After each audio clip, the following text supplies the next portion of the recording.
From the South in Atlanta to Maryland's Eastern Shore, from the organist and musical background to real estate, I'm excited to introduce to all of our audience here and our friends somebody that is truly has taken on everything Sotheby's International Realty, and actually I think he's the epitome of a Sotheby's International real estate agent.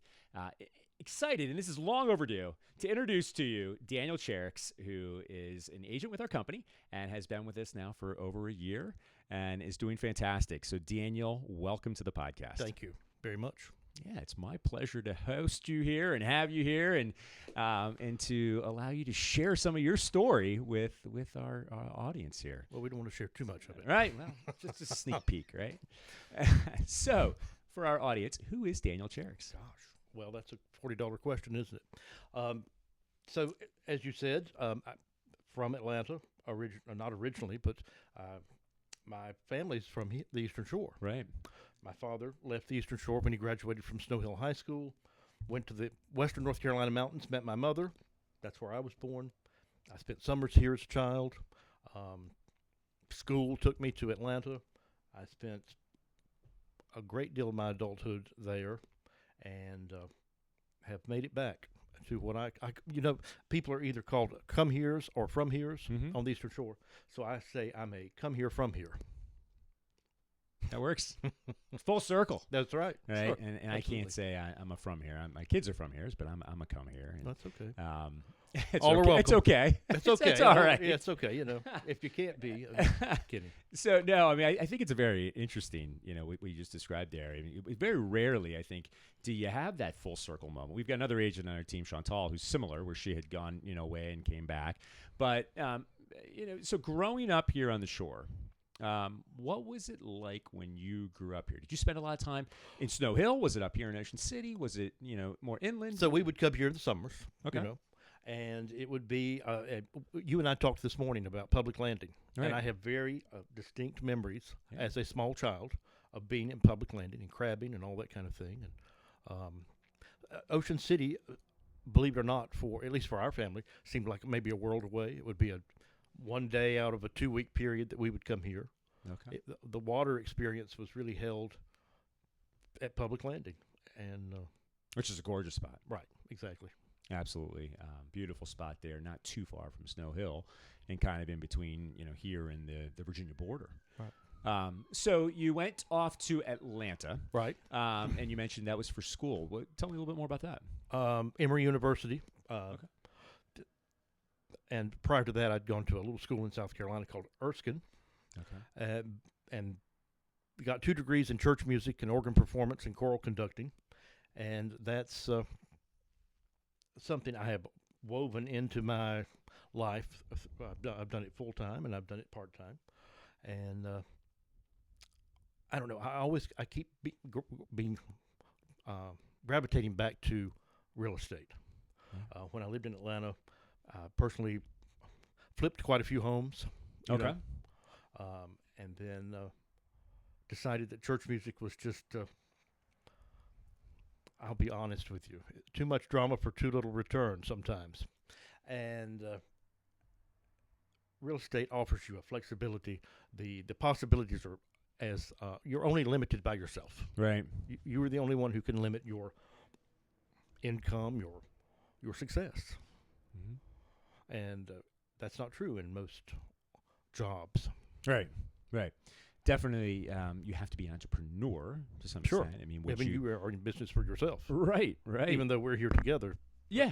But I mean, you could have 2 agents in the same company, kind of with the same opportunities, and one's going to have great success and one is not. So I always think back to part of that, or a good portion of that is what you have inside of you, right, and your drive and what you want to get from it. Well, what you want, right, out of life. That's right. So I don't want to get away from the music too quickly because I do think it's extremely interesting. So you obviously went away to college, but when you were a kid, was music of interest? Oh, sure. So there are these stories about me as a very small child. Even I don't know about pre-talking, but this, however old you are at this height. I'm going to say 4. 3. 3. Three, yeah, three. And we would go into someone's house that had a piano, and I couldn't stay away from it. I was like a moth to a flame, maybe drawn to music and music in the church for some reason. And that's probably a whole nother somatic analyzation that we should do about that. But why that specifically? I think it has something to do actually with the when people are in church, they sing together. Right. And there's something about that together. You're not watching a concert. You're participating in the music. Mm-hmm. And there's something about that I find fabulous. That's amazing. And that sort of doing it together is what you do with your clients in real estate. You're working together toward a goal. Right. So there's some common threads, I would call it, between that life and this life, or that career and this career. Right.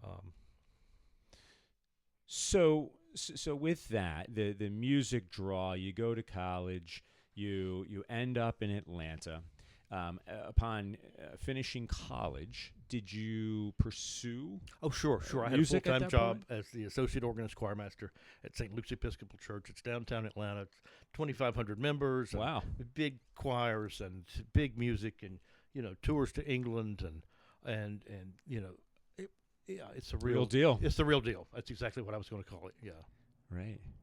And at somewhere along that time, so maybe give us some context now when it comes to like timelines. So like when you were you maybe the switch or the interest to real estate, licensing, when about that all took place. So my parents died while I was either in graduate school or just thereafter, and I bought my first house, renovated it, and moved up to the next house in that same neighborhood. Did some renovations there, moved up to the next house in that neighborhood, and became friendly with realtors by doing this, and enjoyed I guess design and architecture is also another interest of mine. In fact, as a small child, that was one of my, I might be an architect, when Right. you're thinking about what am I going to do when I grow up.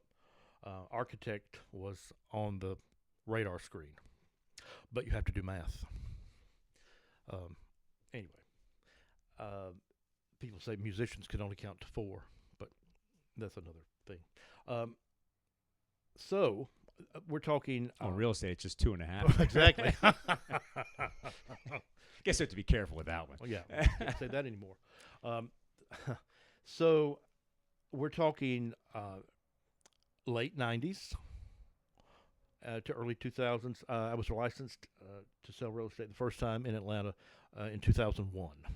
Okay. That's when I left church music, a full-time position in church music, and made the big switch to real estate. Went with a national company. It was fine. And then made a switch after my first year in it to a local Sotheby-styled. There were no Sotheby's affiliates at that point in Atlanta. Right. But this was that ethos, that sort of vibe, that feel. Local, legendary, aiming this way, excellence. Right. And what was that company? Harry Norman Realtors. Yeah, Is it still there? it is. It's now owned by Berkshire Hathaway. Okay. So the local folks got out of it, Yeah. or sold, or whatever, And now many of the old Harry Norman Realtors are Sotheby's agents. Wow. So So that was 2001. right. Okay. And at that time, did you go all in real estate, or did you, was it kind of a part-time? No, I deal? went all in. I Okay. went all in. Yeah, and it really clicked after that first year, making the switch from a large, I guess, national company or whatever, to that other company, that local, legendary company. Mm-hmm. Something switched on the inside of me, and my business took off. I was able to become one of the 3 agents you would call in this certain neighborhood. It was a large in-town neighborhood. And there was a Coldwell Banker agent you would call. There was a Remax agent, and there was a Harry Norman agent. If you were going to interview someone to list your home. Mm-hmm. and it took off. It was great fun. And so here we go again. So in those days, that was 2001. Through when? About 2009. Okay. So you got to see the whole. So 2001 .com bust happens. Money starts flowing into real estate. Things start picking up a little bit. 2002, 2003, 2004, Then 2005. 2006. Right. So 2000. You get that run up. What was that like in Atlanta? And I know what it was like here, but what was the market doing when things were going up? Was there a lot of building, new construction? Absolutely. And, the house that was 169 this year is 269 next year. And that neighborhood, when I left it, the highest end property would be 1.2. Okay. Now it's 3.7. It's mind-boggling to me. Right. The luxury real estate that's in that area. Right. No, I mean, Atlanta is something else. I've been there a couple times for kids' sports and cheerleading, and I get to spend some time in Buckhead and then downtown, and it's fascinating to me how many people are there. Then obviously you've got the largest airport in the United States, maybe one of the largest in the world, and the neighborhoods that were really looked down upon, or I shouldn't say looked down upon, less desirable. That's a better word for it, isn't it? Are now thriving and expensive. Yeah. So you cut your teeth 2001, got into business. Were you helping buyers? You mentioned you were I working focused with on some listings. sellers. Of course, I helped buyers. Yeah. Of course, but my at that point we had Reload. Do you remember Reload? Yep. So I was able to help Emory Doctors coming into town. Some other national companies got in with that. But my focus, where I spent my time marketing Daniel Cherrix, was listing in Morningside Lenox Park, listing homes. Okay. And becoming the expert on Right. how to price a home. How long did it take you to go from entry level, brand new, until you got to the point where you were a household name or getting the call? You were getting a seat at the table when somebody was getting ready to list. How long did that take? 3 years. Okay. Yeah. After I made the move to Harry Norman, it really took off. But I took off in here,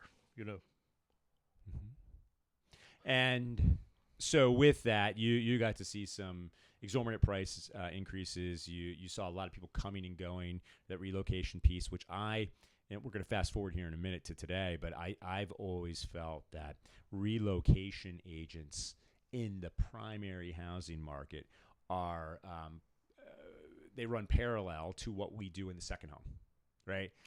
We have people coming here to the beach, and when they're here for a couple days to look at beach property, they're trying to figure out where they want to go. We're kind of giving them a tour. We're pointing out the best ambassador, right, if you will. Right. So I've always felt like that. A relocation agent has good experience that translates well if they decided to move into a resort market. Yeah, it does. I will tell you, coming back to the market, something I miss, and I guess this was lost during COVID, getting them in your car, holding them hostage, and getting to know them, Right. having that opportunity to really talk between properties that you're going to show. Yeah.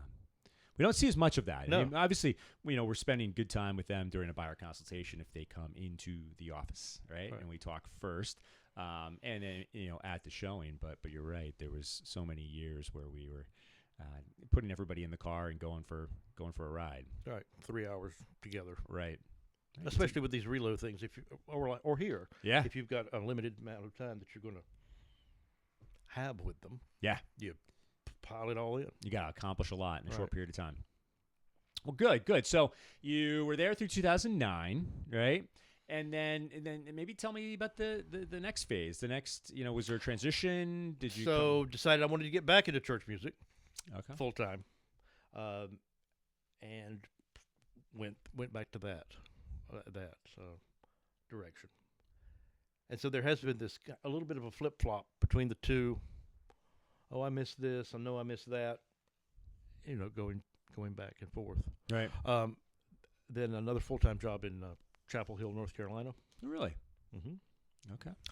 And Chapel Hill, that's UNC. Is that yes, right? yeah. And so it's the triangle. It's Chapel Hill, Raleigh, and Durham. And in Durham, you certainly have Duke University. Yeah. And then there's North Carolina State in Raleigh. So you've got all these powerhouse academic institutions. And then again, real estate comes back and says, "Hello, I'm here." Hello, I'm here. So, hello, we're here. Okay. So you left Atlanta. You go to Chapel Hill. Let's fast forward to life back on the shore. Okay. When did you come back here to the Eastern Shore? 2019. Okay. 2019. Right before COVID. Got it. Yeah. And since you've been back, so you didn't get real estate license right away. No. You got back into the church? I did, yeah. Okay. So I was at an Episcopal church in Salisbury, again, full-time. Left the church in Chapel Hill to do the one here. And then real estate comes knocking. Right. Yeah. And so you got your Maryland license. Right.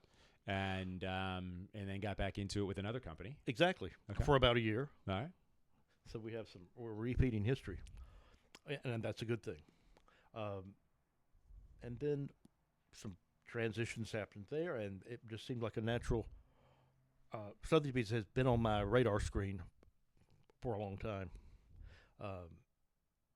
And I guess it was Labor Day 2 years ago. We've been 24. 24. Yeah. When I came here. Right.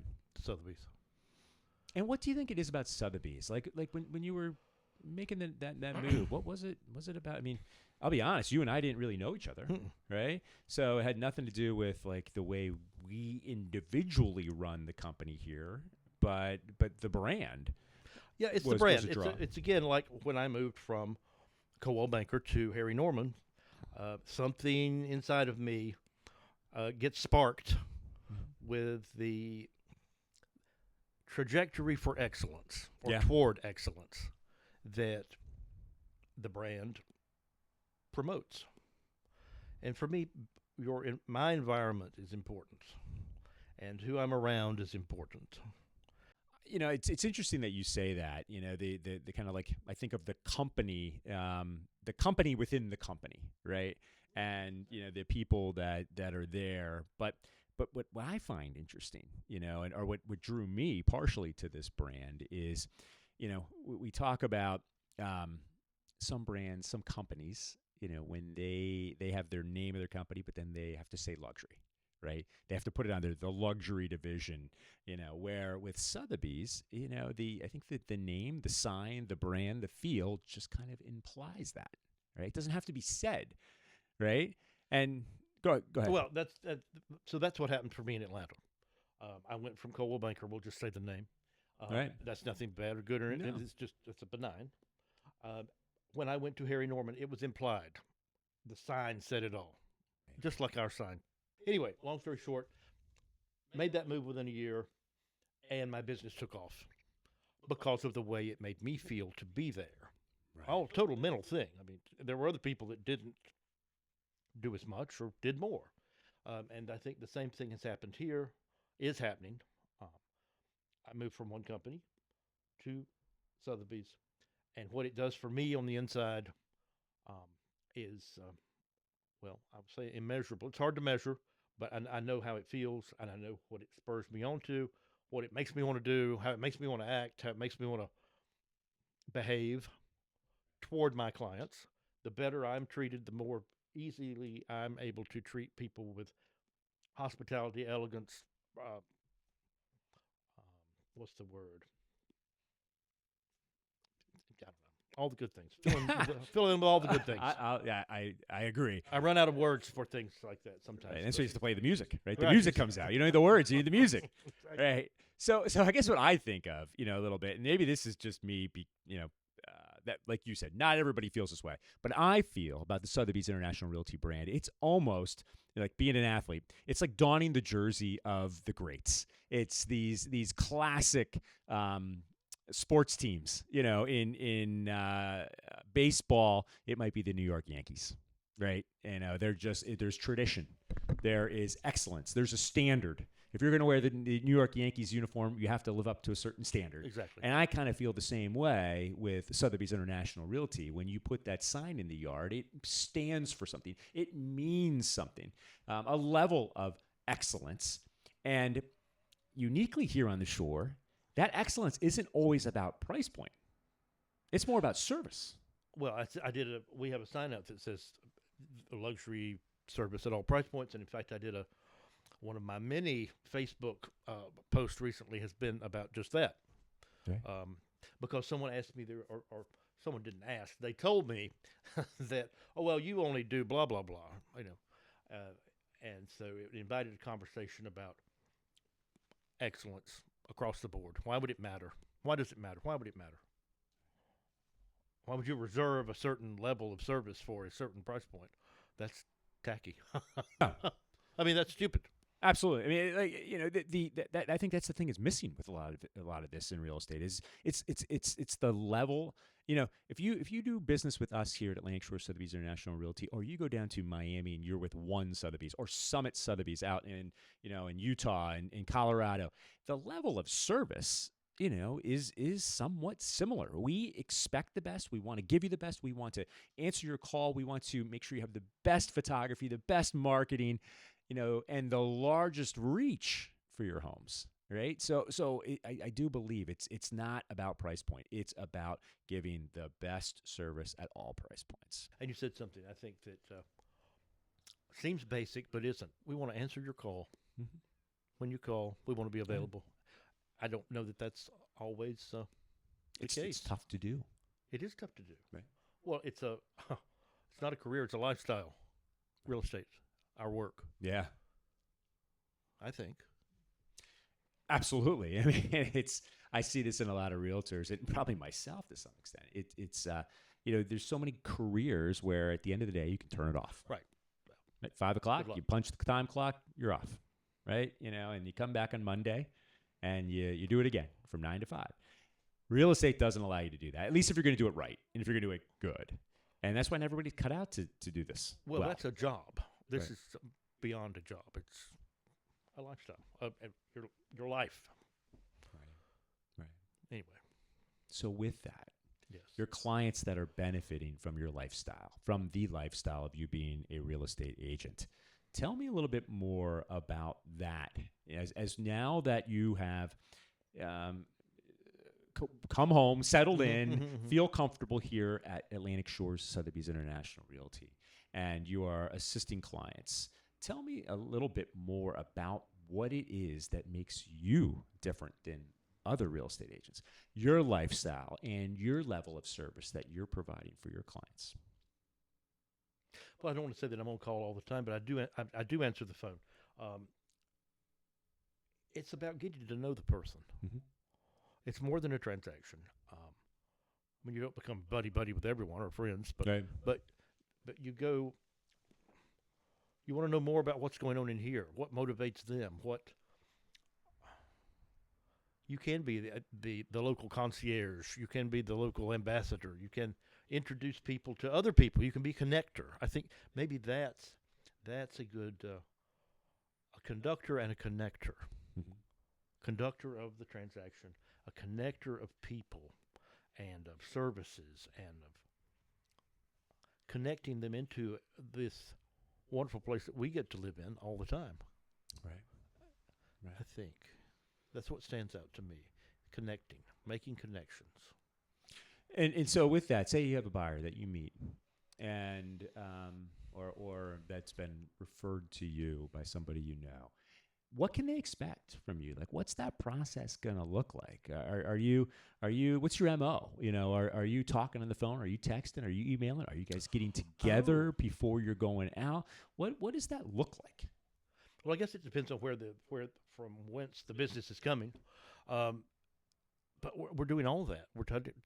We talk about pillars of business and how you get different pillars of business. There's different pillars on which you build the client professional relationship. I think you have to use all of those things. Yeah. I mean, when the rubber hits the road, you can do a lot via text. I think we all do these days. But so much is lost in that. Tone is lost. That you have to be talking to these people.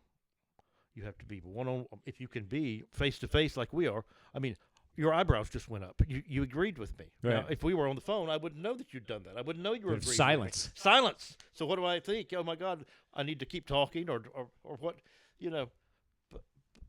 So it's the human interaction that's going to, I think, set what I do apart.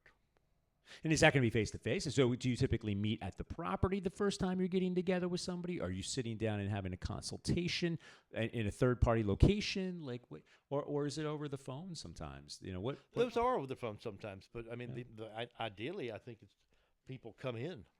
Let's meet. Let's talk. Right. Let's be able to look at a computer screen together. Right. Together. Connecting together. And then you devise a plan from there. Well, I probably already got one in my mind. But we want to find out what they're right, and adjust the plan based on their needs. Absolutely. I sometimes I find myself talking over them or imposing my plan, maybe listening, also paramount. Listening, less talking, more listening. Right. Yeah. So.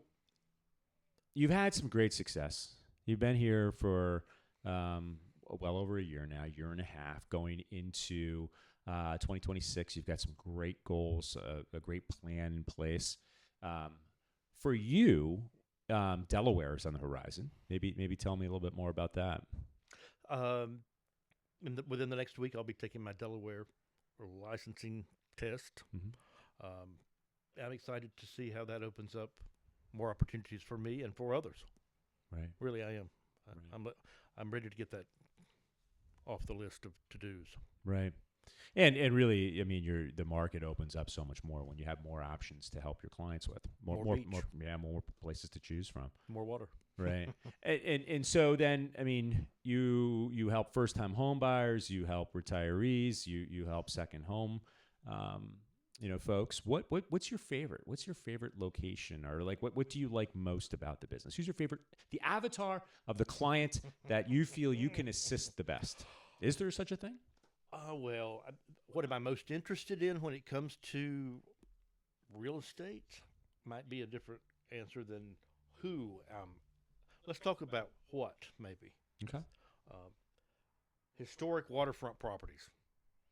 Right. Properties that have a lineage, a tradition, a history, an architectural provenance, or a historical connection are really interesting to me. I love listing properties. I love representing properties on the market. And then taking your marketing power that you have and really putting it out there. Crafting beautiful marketing pieces, marketing verbiage. I mean, you can get creative and it's fun. That's fun. Right. I also love. I'm helping a person right now for whom this they've had homes before. They've never done it by themselves. Always with someone else. You know how that goes. And they're doing this for the first time, and they're my age. It makes me very emotional to talk about it because it's going to change that person's life. Right. That person is so excited to be doing this by themselves, for themselves. I don't know. It's just it's incredible. And this person, I've also done some Facebook pieces about this. This person has done the hard work, the homework. Whenever the mortgage broker wants a piece of paper or a document, there it is. It's done. There's no, oh my God, where is this? What about? There's no extra anxiety, right? Because this person has done the hard work, and it's paying off for them. It's almost I use the analogy of the Israelites crossing the Red Sea, out of Egypt. That everything in front of them. the water disappeared and they walked over on dry ground. Well, this person is walking through this process on dry ground, and the obstacles are falling by the wayside because, well, I kind of believe it's a spiritual thing that this person is where they need to be, and things are unfolding in a natural way. Interesting. Well, it's kooky. It's a kooky theory, but maybe it's true. And also, they've done the hard work. And whatever we think about magnifies. Right. And are we positive or negative? Are we looking through a lens of negativity, or are we looking through a lens of positivity and hope? And that way, I don't mean I mean just on an upward trajectory, or are we Debbie Downer and Eeyore and everything's bad? And it makes a difference. Absolutely. To the outcome of things. What you focus on expands. It does. Right? It does. And it goes both ways. But all right. So one thing I've noticed from you is maybe some expansion, maybe some growth in an area that not everybody has embraced. But you seem to have taken it on and are running with it. But that's obviously social media. You have a great presence on social media, but you're also assisting your day-to-day activities with some AI. You're not afraid of AI, and you're allowing that into and studying and growing kind of through AI.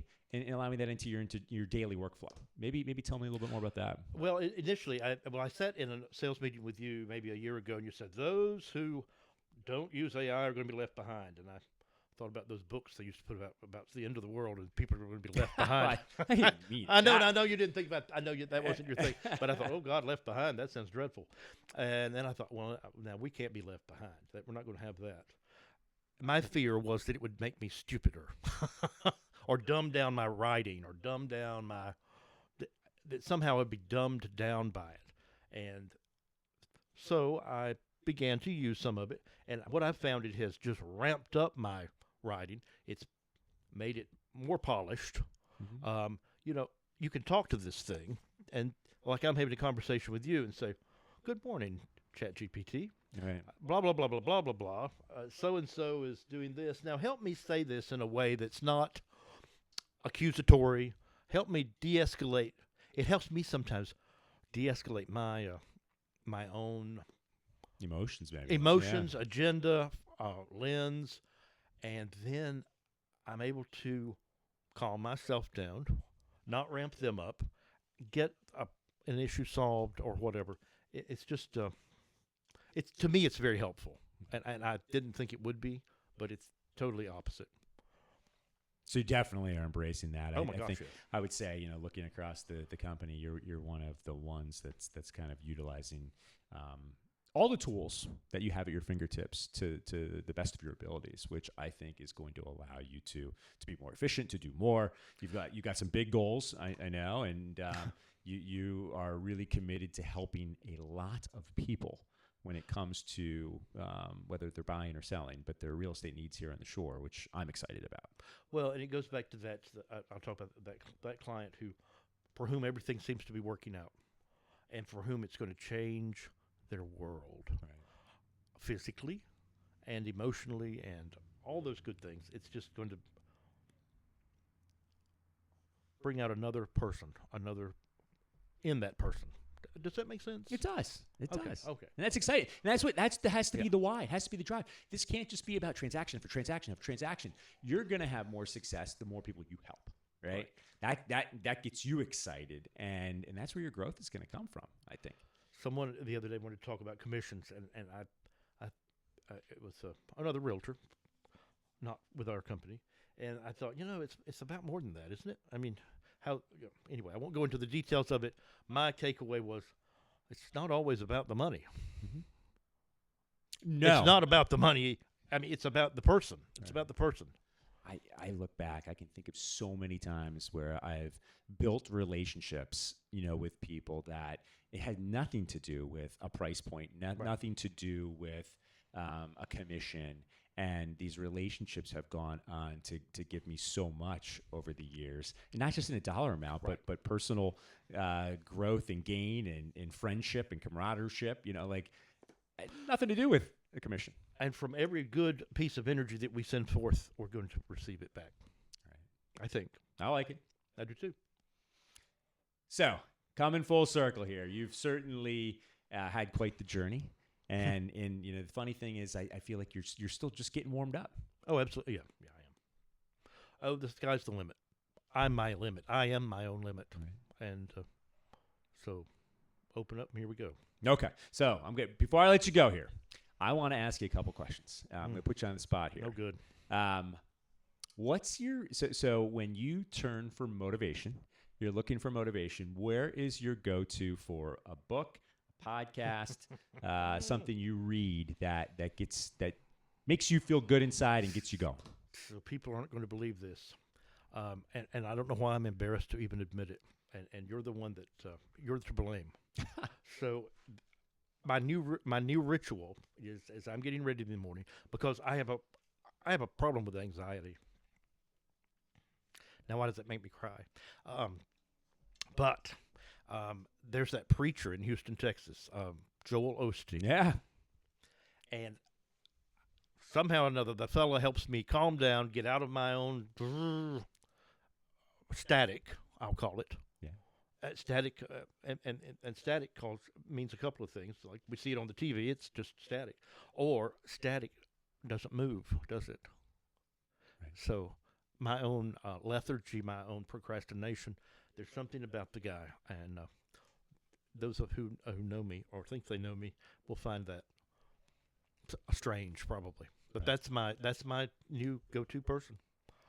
I like it. It's good. I know why you like it because, and I'm drawn to it as well, because it's about excellence, it's about hope, it's about faith, it's about you can always improve. That's the message. I think that you can always improve. Right. That I like. And it's up to you. There may be universal elements at work on your behalf or against you, but you have to get off and do the work. Right.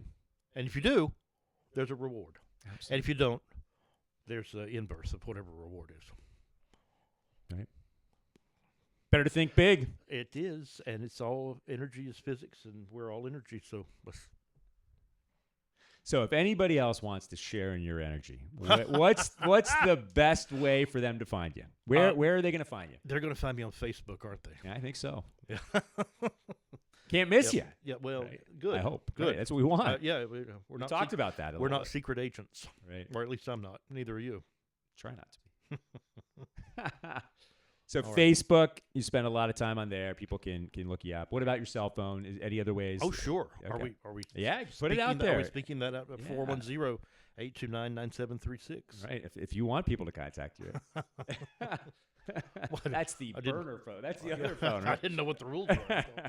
Are we? No, you can put it on. Okay, thank you. So, well, I appreciate you taking the time. My pleasure. Out of your busy day to spend too. with me and share some of your history. I've learned some things today that I didn't know about you. That you didn't want to know. No, I think it's good. I didn't realize I missed the move north to North Carolina piece. I didn't know that. So. Thank you for sharing. And my pleasure. Like I said, if you're looking for an agent that's truly going to care about you and your goals and your needs and your wants, I can tell you Daniel's your guy.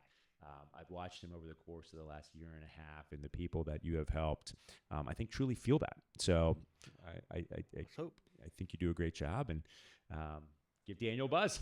Thank you. Thank you. Thank you. Have a great day. Pleasure. You too. We'll see you guys. Till next time, thanks for tuning in to the Running Real Estate Podcast. If you like this information, please share it with your friends, and we'll see you next time.